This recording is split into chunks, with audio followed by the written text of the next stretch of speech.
অনুষ্ঠানত উপস্থিত থকা অসমৰ সন্মানীয় মুখ্যমন্ত্ৰী ডাঙৰীয়া, মুখ্য সচিব সমন্বিতে বিধায়ক ঋতুপৰ্ণ ডাঙৰীয়া আৰু মঞ্চত উপস্থিত বিশিষ্ট ব্যক্তিসকল আৰু ইয়াত উপস্থিত থকা যিসকলে এই পৰীক্ষাত উত্তীৰ্ণ হৈছে, আটাইকে মই নতুন বছৰৰ আন্তৰিক শুভকামনা জনাইছোঁ।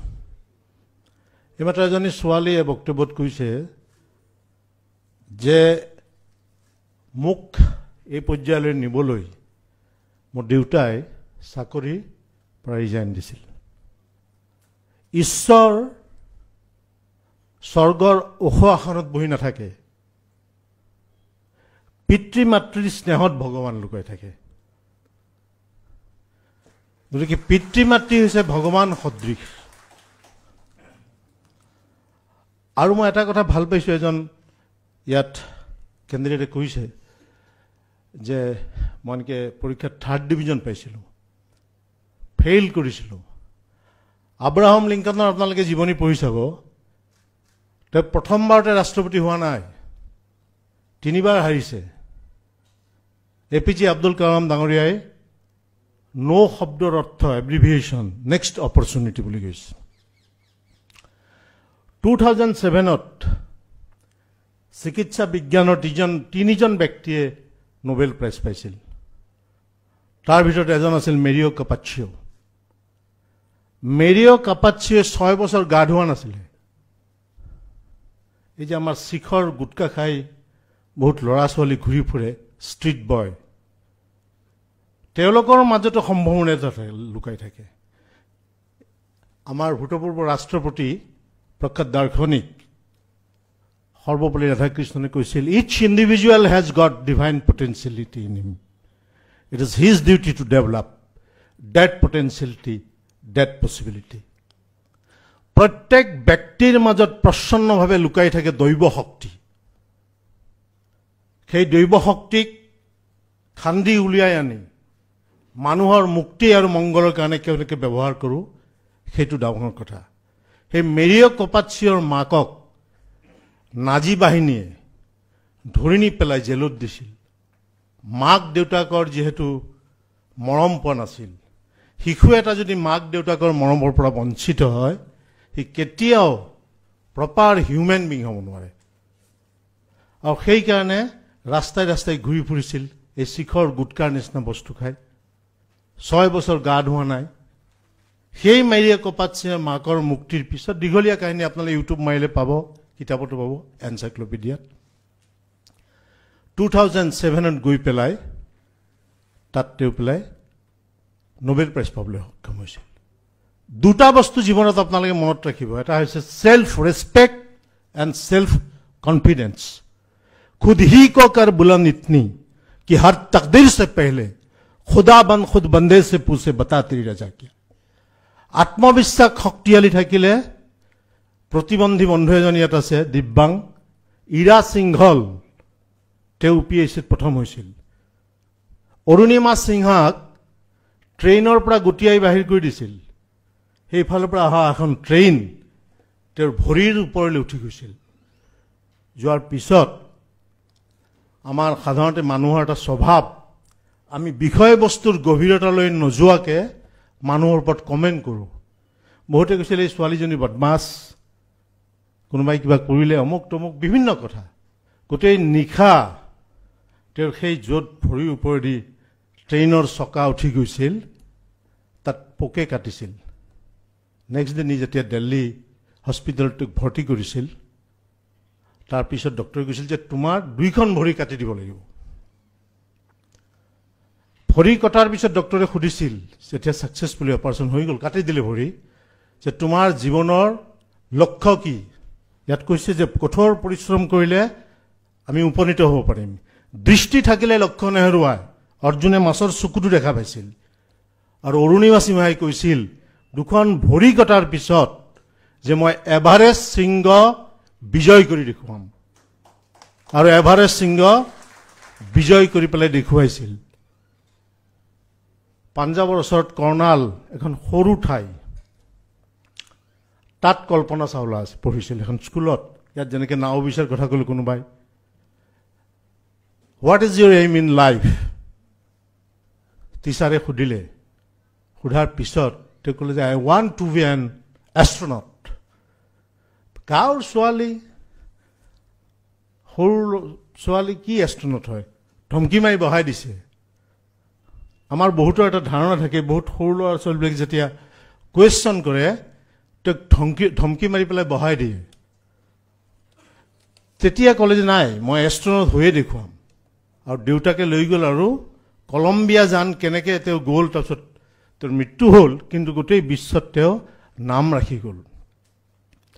সেইকাৰণে APJ আব্দুল কালাম ডাঙৰীয়া এখন কিতাপ ইনগ্ৰেশ্যন কৰে, এটা সূত্ৰ কৈছিলে, এই সূত্ৰটো মোৰ ভাল লাগে, মই আপোনালোকৰ লগত শ্বেয়াৰ কৰিব খুজিছোঁ। ৰেণ্ডম কিউৰিয়চিটি বুলি এখন কিতাপ নেশ্যনেল বুক ট্ৰাষ্ট অফ ইণ্ডিয়াই উলিয়াইছিল, আপোনালোকে পঢ়িব সেইখন কিতাপ। সেইখন কিতাপ লিখিছিল দুজন ব্যক্তিয়ে, ভাৰতবৰ্ষৰ প্ৰখ্যাত দুজন বিজ্ঞানী, এজন আছিল প্ৰফেচাৰ যশপাল আৰু আনজন হৈছে প্ৰফেচাৰ ৰাহুল পাল। যশপালৰ কিছুদিন আগতে মৃত্যু হৈছে। সেই যশপালে কৈছিল যে পৃথিৱীত যদি আমি কংক্ৰিটাইজৰ সংখ্যা নকমাওঁ তেনেহ'লে মানুহে এদিনা ভূজল পাবলৈ সক্ষম নহ'ব, মাটিৰ তল, গ্ৰাউণ্ড ৱাটাৰ। আৰু তেওঁৰ পুত্ৰ ৰাহুল পাল, তেওঁ এজন বিজ্ঞানী আৰু বৰ্তমানো তেওঁ এইমছৰ ডক্তৰ। সেই কিতাপখন উন্মোচন কৰোঁতে APJ আব্দুল কালাম ডাঙৰীয়াই কৈছিল যে এই কিতাপখন পঢ়ি থাকোঁতে 274 কুৱেশ্যন এণ্ড এনচাৰ আছে তাত। তেওঁ কৈছিল যে এই কিতাপখন পঢ়ি থাকোঁতে এই যে প্ৰশ্ন সুধিলে যে আমি হেৰি কৰি দিওঁ, তেতিয়া আমাৰ মনত এটা সূত্ৰ এটা জন্ম পালে, curiosity generates question and question. Question is the source of imagination.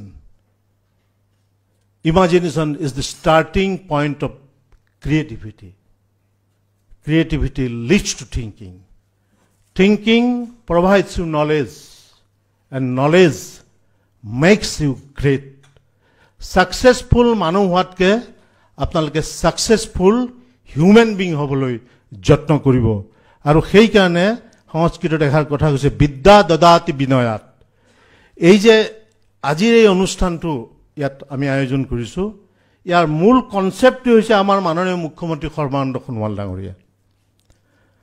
আমি আজি সাংবাদিকবিলাকৰ সৈতে ৰাতিপুৱাৰ ভাগত আলোচনা কৰিব বিচাৰিছিলোঁ। মই মাননীয় মুখ্যমন্ত্ৰী ডাঙৰীয়াক কৈছিলোঁ যে এনেকৈ সাংবাদিকসকলৰ লগত কথা পাতিম। তেতিয়া মাননীয় মুখ্যমন্ত্ৰী সৰ্বানন্দ সোণোৱাল ডাঙৰীয়াই ক'লে যে যিবোৰ ল'ৰা ছোৱালী APSCৰ যোগেদি আজি ছাকচেছফুল হ'বলৈ যত্ন তেওঁলোকে সক্ষম হৈছে, তেওঁলোকৰ সৈতে মই মত বিনিময় কৰিব বিচাৰোঁ। আৰু এইকাৰণে মত বিনিময় কৰিব বিচাৰোঁ যে এটা সময়ত APSCত সকলোৱে জানে অপেন চিক্ৰেট যে তাত পইচা নিদিলে চাকৰি নাপায়। APSC, APS, ACS এইবিলাকৰ বেকত যেনেকৈ PhD বুলি লিখা থাকে, এই চেয়াৰমেনটোৰ নাম শ্বৰ্টকাটত লিখা আছিল আগতে। মানুহৰ মুখে মুখে আলোচনা। আৰু মই সেই যিজন চেয়াৰমেন আছিল, ইন প্ৰেজেঞ্চ অফ হিম, মই এবাৰ মিটিঙত তেওঁৰ সন্মুখত কৈছোঁ যে যেনেকৈ আপোনাৰ গছ এডাল বিৰাট লম্বা হোৱা মানে, শকত হোৱা মানে সুন্দৰ স্বাস্থ্য নুবুজায়, তেনেকৈ পইচা দি এই চাকৰি পোৱা মানে ছাকচেছফুল হোৱা নুবুজায়। গতিকে এই APSCৰ যিটো গোটেই এটা ধাৰণা মানুহৰ মাজত, কাৰণ আমাৰ যদি গোটেই এডমিনিষ্ট্ৰেটিভ ছিষ্টেমটো নষ্ট হৈ যায় তেতিয়াহ'লে ভেটি নোহোৱা ঘৰৰ নিচিনা হ'ব। বেবিলিয়নত শূন্যৰ বাগিচা আছে, সেইবুলি চবতে আপুনি শূন্যৰ বাগিচা কৰিব নোৱাৰে। ভেটিটো মজবুত হ'ব লাগিব, তেতিয়া আমাৰ ভৱিষ্যতৰ প্ৰজন্মবিলাক ঠিক হ'ব। আজি আপোনালোকে যদি ন্যায় দিয়ে, ভালকৈ কাম কৰে, আমাৰ উঠি অহা ল'ৰা ছোৱালীবিলাক ভাল হ'ব। মহাত্মা গান্ধীয়ে আৰ্হি দেখুৱাইছিল, আপোনালোকে জানে পটাছিয়াম চাইনাইড তিতা নে মিঠা এইটো আৱিষ্কাৰ কৰিবলৈ গিৰিয়েক ঘৈণীয়েকে প্ৰাণ দিছিল। জিভাত পটাছিয়াম চাইনাইড লগাই লৈ পেলাই গিৰিয়েকে SW আৰু ঘৈণীয়েকে EET লিখি পেলাই দুটাই নিজৰ জীৱন দিছিল, আৰু তাৰ ওপৰত গম পাইছিল যে পটাছিয়াম চাইনাইড মিঠা, জীৱন দি পেলাই। গতিকে মাননীয় মুখ্যমন্ত্ৰী ডাঙৰীয়াই প্ৰথমৰ পৰা APSCৰ সংস্কাৰৰ কাৰণে আন্তৰিকতাৰে যত্ন কৰিছিল আৰু আজি বহুদিনৰ মুজত সেই কথাই বাস্তৱ ৰূপ পাইছে আপোনালোকৰ বক্তব্যত এই কথা ফুটি উঠিছে আৰু এই মাননীয় মুখ্যমন্ত্ৰী ডাঙৰীয়াই যিখিনি কাম কৰিছে মই ভাবো আপোনালোকে অনাগত দিনত সেই কথা আগবঢ়াই নিব ভাৰতবৰ্ষৰ এজন প্ৰখ্যাত অৰ্থনীতিবিদ পশ্চিমবংগৰ সন্তান তেওঁ ঢুকাইছে যাদৱপুৰ ইউনিভাৰ্চিটি আৰু বিশ্বভাৰতীৰ ভাইচ চেঞ্চেলৰ আছিল তেওঁ ছ'চিয়েল সায়েন্সৰ ওপৰত আৰু ইকনমিক্সৰ ওপৰত বহুতো আৰ্টিকেল লিখি থৈ গৈছে বেংগলীত আপোনালোকে কেতিয়াবা সময় পালে পঢ়িব তেওঁ কৈছিল যে যেতিয়ালৈকে চৰকাৰী চাকৰি নাপায় তেতিয়ালৈকে আমাৰ বহুত ক্ষোভ থাকে আৰু যেতিয়ালৈকে আমি চাকৰিটো পাওঁ পোৱাৰ পিছত আমাৰ প্ৰকৃত চৰিত্ৰ উদঙাবলৈ আৰম্ভ কৰে মই মিডিয়া এডভাইচাৰ হোৱাৰ 3 মাহ আগতে এচিএছ অফিচাৰ এজনৰ ওচৰলৈ গৈছিলোঁ মই পুৰণা অফিচৰ ফাইল বিচাৰি মোক চূড়ান্ত মিছবিহেভ কৰিছে মই বেয়া পোৱা নাই মই এইকাৰণে বেয়া পোৱা নাই বৌদ্ধ ভিক্ষুক এদিন ভিক্ষা খুজিবলৈ গৈছিল মানুহৰ ঘৰত তেওঁক বেয়া ব্যৱহাৰ কৰি উলিয়াই দিলে তেওঁ কৈছে 1 মিনিট চাউলটো আপুনি লৈ যাওক বুলি ক'লে তেতিয়া মালিকজনে ক'লে ঠিক আছে ঘৰলৈ লৈ গ'ল তেতিয়া বৌদ্ধ ভিক্ষুক মংক বুলি এখন পৃথিৱী বিখ্যাত অক্সফৰ্ড ইউনিভাৰ্চিটিৰ কিতাপ আছে চুজ লাইফ অক্সফৰ্ড ইউনিভাৰ্চিটি প্ৰেছৰ a dialogue to Arnold Toynbee and Daisaku Ikeda পঢ়ি চাব কেতিয়াবা সুন্দৰ কিতাপ সেই বুদ্ধিষ্ট মংকজনে ক'লে যে আপুনি চাউলখিনিয়ে ঘূৰাই লৈ গ'ল মই আপুনি দিয়া গালিখনিও লোৱা নাই সেইখিনি ঘূৰাই লৈ যাওক গতিকে আমাৰ এই বাছত লিখা থাকে আমি সৰুতে আপোনাৰ ব্যৱহাৰে আপোনাৰ পৰিচয় এই আপোনালোকে যিটো অৱস্থাত উপনীত হৈছে সংগ্ৰামৰ মাজেদি বিনয় হ'বলৈ যত্ন কৰিব মই অলপ আগতে কৈছোঁ বিদ্যা দদাতি বিনয়াত ঈশ্বৰচন্দ্ৰ বিদ্যাসাগৰ এদিন কনভকেশ্যনত অংশগ্ৰহণ কৰিবলৈ যাব ট্ৰেইনত আহি আছিল তেওঁৰ কাষতে আপোনালোকৰ নিচিনা কোটটাই মৰা মানুহ এজন বহি আছিল যেতিয়া ট্ৰেইনৰ পৰা নামিবৰ সময় হ'ল ঈশ্বৰচন্দ্ৰ বিদ্যাসাগৰক ভাবিলে কিমান অৰ্ডিনাৰী মানুহ কাৰণ আমি বহুত সময়ত ড্ৰেছতেই মানুহৰ পজিশ্যনটো জুখিবলৈ যত্ন কৰোঁ তেওঁ নামিব সময়ত ক'লে বেগটো ল মোৰ গাড়ীত উঠাই দে তো গাড়ীত উঠাই দিলে তাৰপিছত নেক্সট ডে যেতিয়া কনভকেশ্যন হ'ল দেখিলে মঞ্চত সেই কুলিজন মানুহৰ মাজত বহি আছে আৰু কোট্টাই জৰা মানুহজন দৰ্শকৰ মাজত বিদ্যা দদাতি বিনয়াত বিনয়াত জাতি পাত্ৰতাত গতিকে বিনয় হ'বলৈ যত্ন কৰক আৰু দৃষ্টি থাকিলে কেতিয়াও লক্ষ্য নহৰুৱাব আৰু আত্মবিশ্বাস আৰু আত্মসন্মান এই দুটা যদি থাকে তেতিয়াহ'লে আমাৰ মুখ্যমন্ত্ৰী ডাঙৰীয়াই সদায় কৈ থাকে ভাল কামৰ কথা ভাল কাম যদি কৰে এই ভূপেন হাজৰিকাৰ মৃত্যুৰ পিছত 20 লাখ মানুহ আহি পেলাই সৱাদেহ এটা চাবলৈ যেনেকৈ উদ্বাউল হৈছিল আৰু বেয়া কাম কৰিলে মৰাৰ পিছত কবি ই গ'ল ভালেই হ'ল গতিকে কোনটো কৰিব এইটো আপোনালোকে ঠিক কৰি লৈ আপোনালোক আটাইৰে জীৱন সৰ্বাংগ সুন্দৰ হওক আৰু অনাগত দিনত অসমীয়াৰ মুখ উজ্বলাবলৈ আপোনালোকে আজিৰ এই পবিত্ৰ দিনটোতেই প্ৰতিজ্ঞাবদ্ধ হওক লাহে লাহে কৰোনাৰ পৰা দেশ মুক্ত হ'ব ধৰিছে এই মুক্ত হ'বৰ দৰে আমিও দুৰ্নীতিৰ পৰা মুখ্যমন্ত্ৰীৰ যিটো শ্লোগান এইটো বাস্তৱত ৰূপায়িত কৰিবলৈ আপোনালোক এই টিমটোৱে আজিৰ পৰা কাম আৰম্ভ কৰক আৰু মুখ্যমন্ত্ৰী ডাঙৰীয়াক প্ৰতিশ্ৰুতি দিয়ক